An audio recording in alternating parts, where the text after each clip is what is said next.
So we've got lists of great builders we work with, and we've also got blacklisted builders that we won't work with.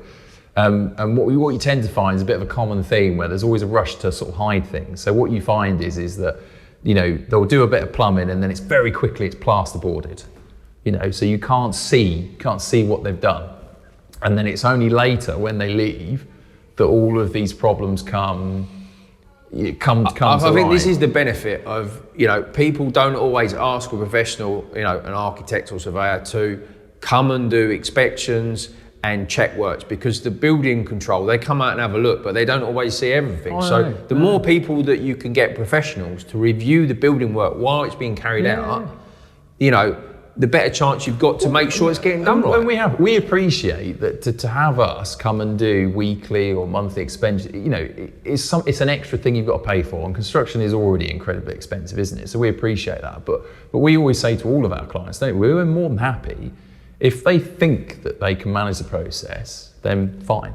But we're always happy to just pop out for an inspection, just on an ad hoc basis, if there's something that all of a sudden they've seen and think, well, I'm not very comfortable about that. We're more than happy to pop out, have a little bit of look, give them an opinion. I think the people have a lot of trust in builders. They'll get a sort of a good relationship going. I think what people need to realise is they're not experts.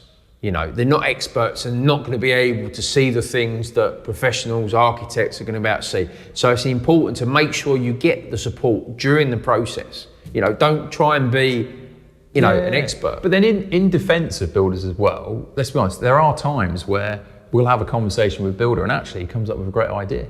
So you say, well, you've drawn it like this, Oliver Grant, but actually, have you thought about doing it like this? I could do that, I could do the other. It's a collaboration. And that's fine. And what we always say is we're more than happy to have that conversation, but it's really important that we have that conversation, because sometimes we might have designed something in a certain way for a reason, you know, to comply with the regulation. There's nothing worse when you go to site and they've built it and they've done it how they fancy, and that you think, why didn't you just pick up the phone and ask?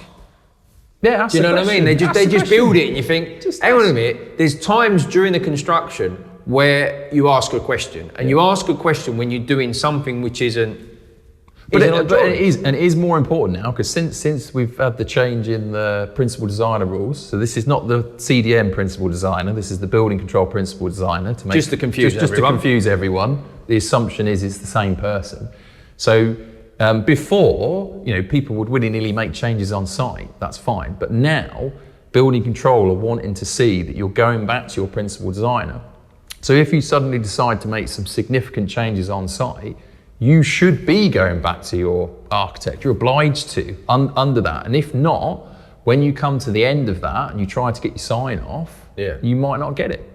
So it's important that you do consult for that reason, plus the fact that it's always a good idea just in case.